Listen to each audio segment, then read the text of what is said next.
Και βεβαίως, όπως είπαμε, ο αγαπητός μας ο Γαβριήλ θα είναι εδώ μαζί μας για μια ακόμη φορά. Λέγαμε με τον Γαβριήλ ότι μιλώντας, σας το έλεγα και χθες, μιλώντας για τις προηγούμενες εκπομπές μας, αισθανόμαστε σαν μαθητευόμενοι μάγοι, κυριολεκτικά.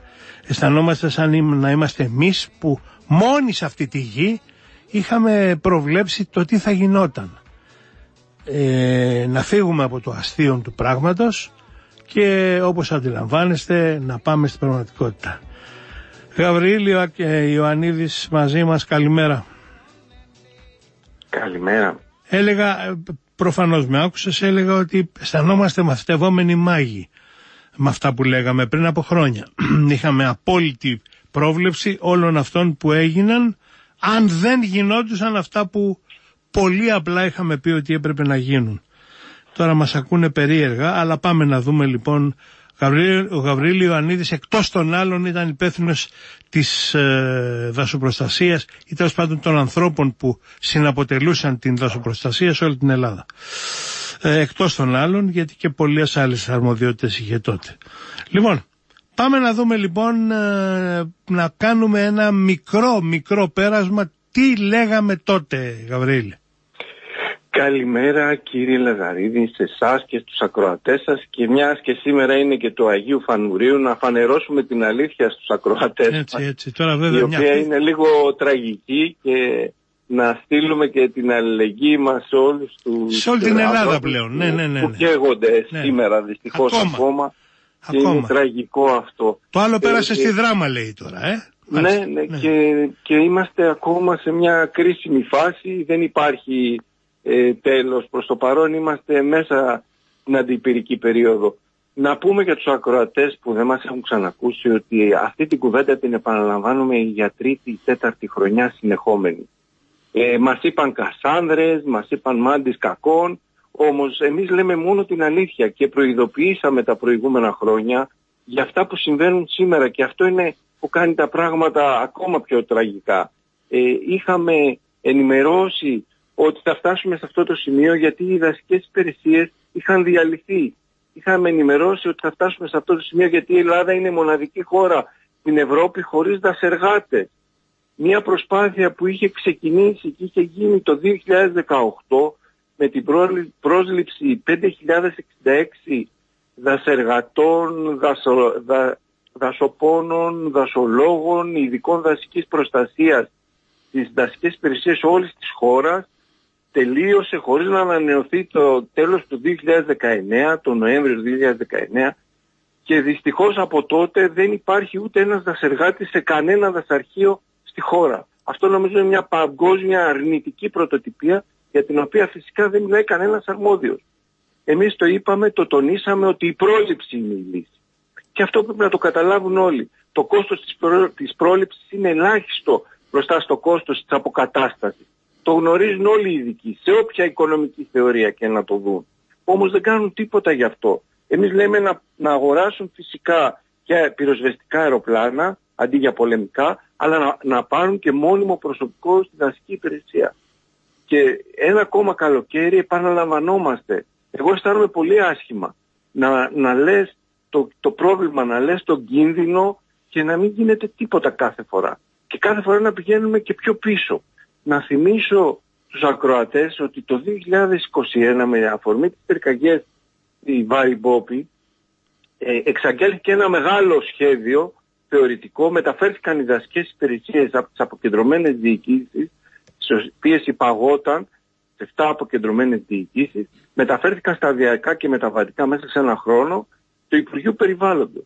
Και τότε θεωρήθηκε ότι το πρόβλημα το οποίο θα έλυνε και θα βελτίωνε την κατάσταση θα ήταν μόνο η θεωρητική υπαγωγή των δασικών υπηρεσιών σε ένα Υπουργείο καθετοποιημένο. Μπορεί θεωρητικά να είναι σωστό, αλλά έφερε τις δασικές υπηρεσίες με ακόμα μεγαλύτερα προβλήματα. Ναι. Γιατί τέτοιου είδους αλλαγές, χωρίς να συνοδεύονται από ένα ολοκληρωμένο σχέδιο, δεν βοηθούν.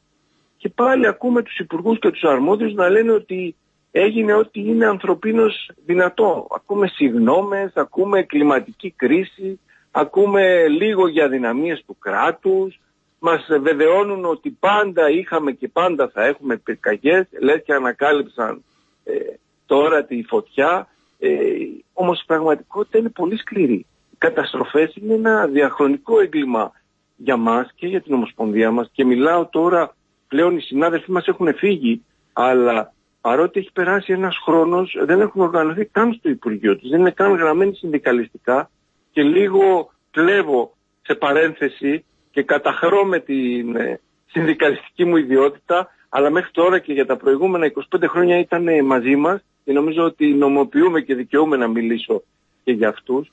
Και αυτό που έχω να πω και αυτό που λέμε σαν Ομοσπονδία, ότι όλα αυτά που βλέπουμε είναι και ένα αποτέλεσμα της λεγόμενης πράσινης μετάβασης, που υλοποιείται με τη συνενοχή όλων των κυβερνήσεων το προηγούμενο διάστημα, το οποίο βάζει και εμπορευματοποιεί το δάσος, εμπορευματοποιεί το φυσικό περιβάλλον. Και πρέπει να πούμε ότι κάθε χρόνο βλέπουμε να αυξάνεται η φορολογία του λαού και δαπάνες για άλλα πράγματα, για το ΝΑΤΟ, για αγορά πολεμικών, αλλά να μειώνει τη χρηματοδότηση για την προστασία των δασών, να μειώνει τη χρηματοδότηση για τον αντιπυρικό σχεδιασμό, που θα περιλάμβανε τουλάχιστον καθαρισμούς, δίκτυα υδατοδεξαμενών, δίκτυα πυροσβεστικών κρουνών, δίκτυα δασικών δρόμων, αντιπυρικές ζώνες, διαφορετική οργάνωση, ολοκληρωμένη οργάνωση και συντονισμό των δυνάμεων κατάσβεσης, με κύριο βάρος στην οργάνωση των επίγειων δυνάμεων μέσα στο δάσος, πριν ξεσπάσει μια πυρκαγιά με τέτοιου είδους διασπορά, και οργάνωση σύμφωνα με τις μελέτες αντιπυρικής προστασίας που θα έπρεπε να εκπονεί το κάθε δασαρχείο και να υλοποιούνται οι προβλέψεις. Υπόθηκε ότι αυτή η ιστορία είναι πανάκριβη. Χθες ακούσαμε από αρμόδια χείλη, εδώ δυστυχώς, ότι είναι πολύ πολύ ακριβή η ιστορία της αντιπυρικής ζώνης, παραδείγματος χάρη, διότι μια αντιπυρική ζώνη που ξεκινάει από την αρχή μέχρι την κορυφή του βουνού κοστίζει περίπου 1 εκατομμύριο, και αυτό το πράγμα δεν είναι δυνατόν να είναι στα κονδύλια και στους προϋπολογισμούς.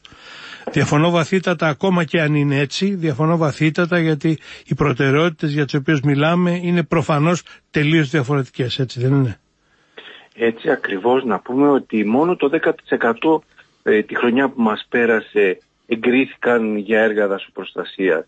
Αλλά το πιο βασικό και ένα απτό παράδειγμα που είχαμε το 2018-2019 με τους εξαιρετικούς 5.066 συναδέλφους είναι ότι είχαμε αποτέλεσμα. Μετρήσιμο αποτέλεσμα. Έτσι. Δεν μιλάμε πλέον πολύ για λιγότερες, κάτι βέβαια, θεωρητικό.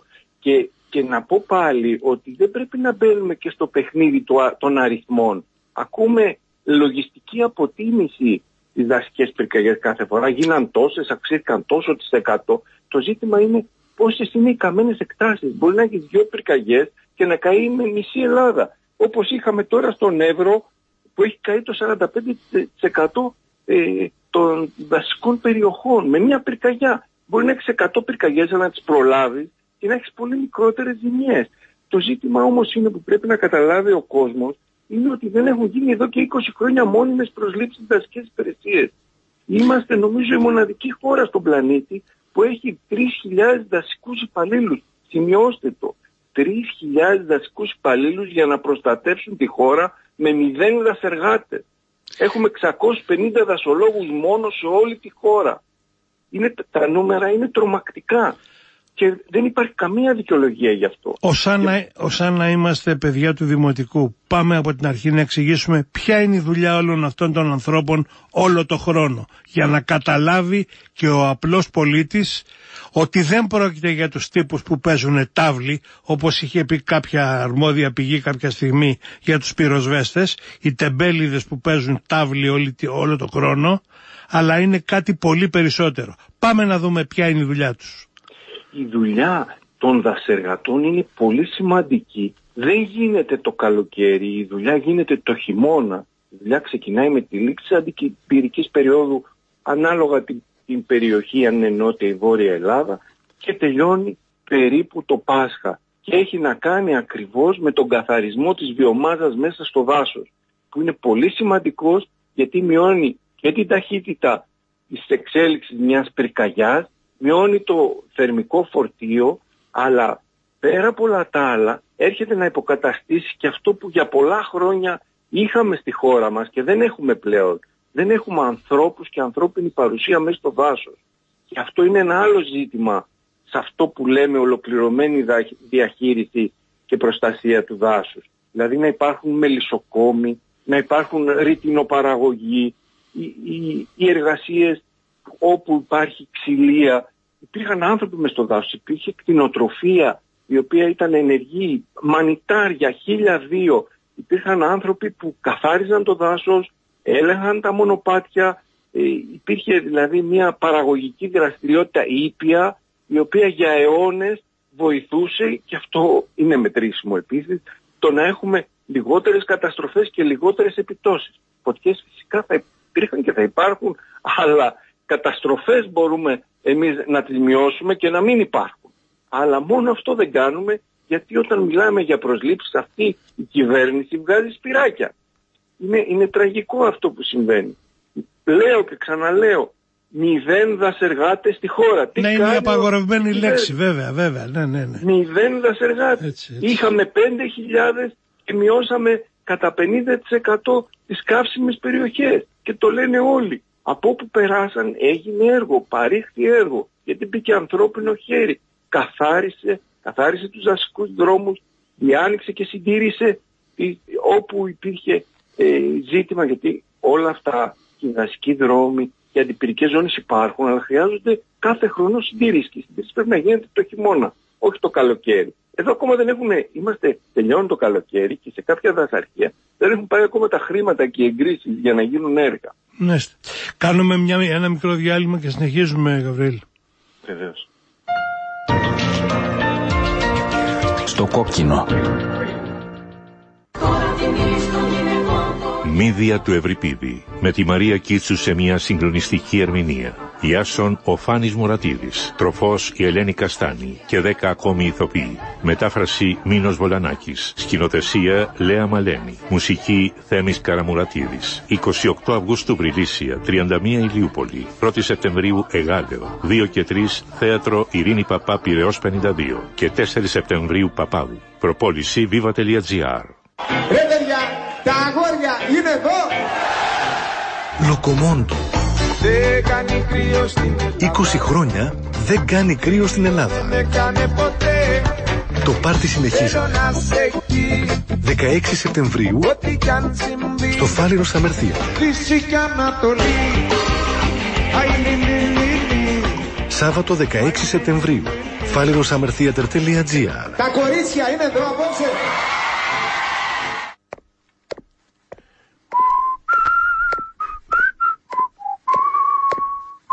«105 και 5» στο κόκκινο.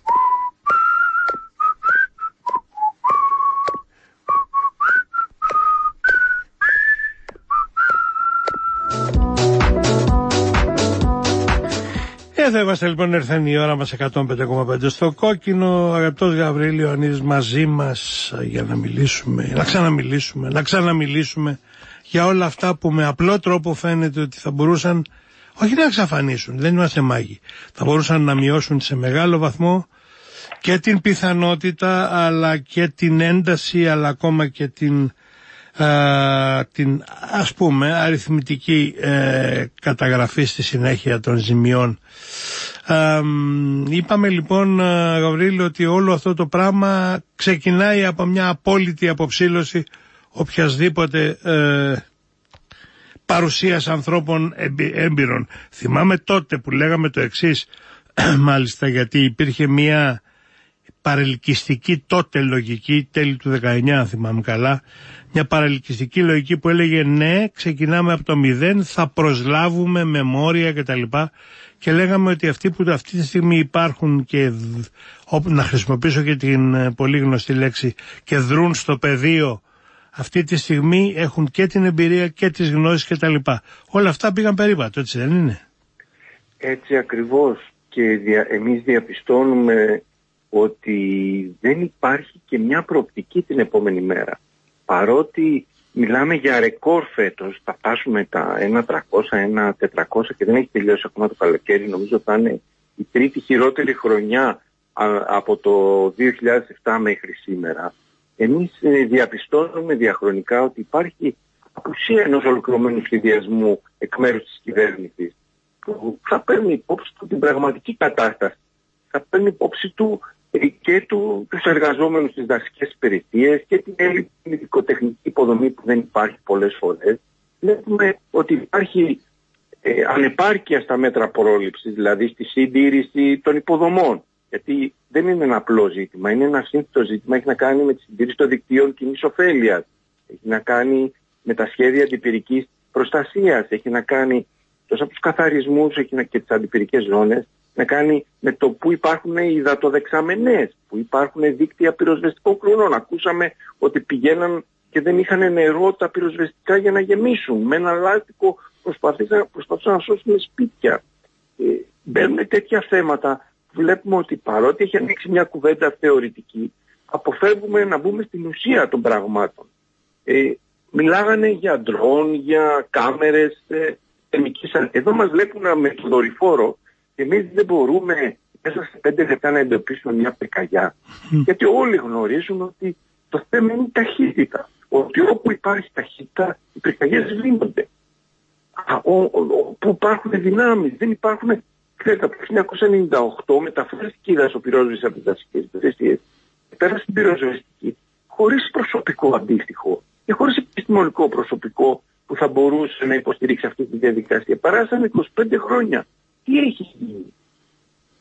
Μέσα μεταφοράς, κατάλληλοι δρόμοι, όλα αυτά, σε όλα αυτά έχουμε ανεπάρκεια.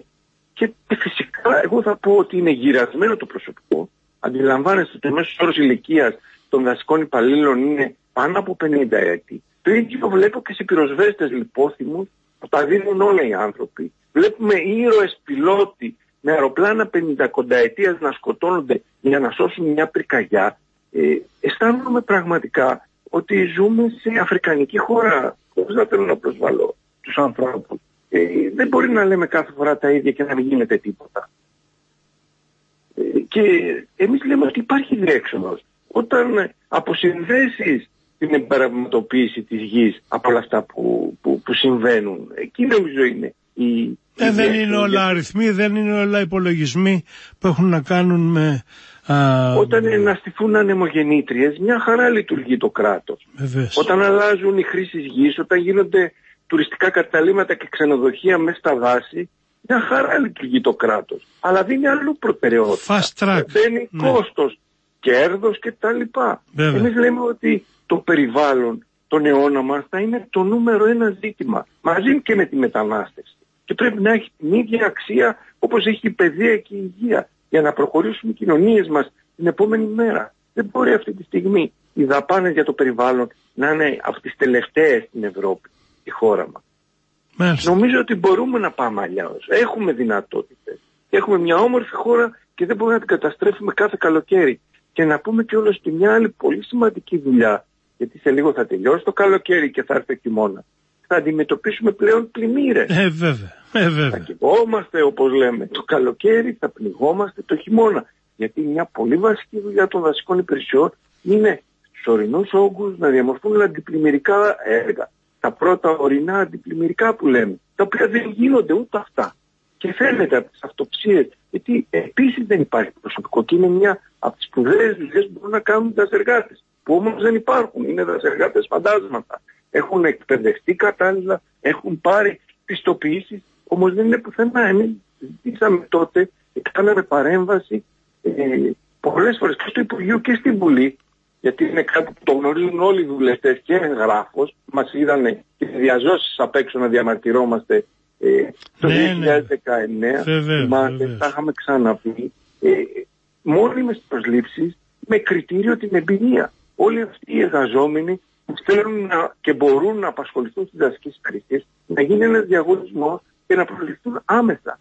Το περιβάλλον δεν μπορεί να περιμένει. Και με βασικό κριτήριο την εμπειρία, έχεις απόλυτα δίκιο, ναι. Είναι πολύ σημαντικό γιατί όλη αυτή η εμπειρία που αποκτήθηκε θα πεταχτεί και πάλι στον κάλαθο των σκουπιδιών. Ναι. Είναι αμαρτία. Νομίζω ότι μπορούμε, έχουμε λύσεις, είναι πολύ λιγότερο, κοστίζουν πολύ λιγότερο για το κράτος και για όλους μας, αλλά αυτό που θα προσφέρουν τη λιγότερη καμένη γη και το καλύτερο περιβάλλον νομίζω ότι είναι ανεκτήμητο. Γαβρίλη Ιωαννίδης, Γαβρίλη, σε ευχαριστούμε πάρα πολύ. Και εγώ ευχαριστώ για μια ακόμη φορά. Να ακουστούμε. Για μια ακόμη φορά λέμε πράγματα τα οποία έχουμε την αίσθηση ότι τα πετάμε μέσα σε ένα πηγάδι, με δεδομένη την μέχρι τώρα. Μακάρι, είναι το διατάφτα της κουβέντας μας είναι μακάρι ή υποχρεωτικά μακάρι. Γαβρίλη, να είσαι καλά. Καλημέρα. Καλημέρα.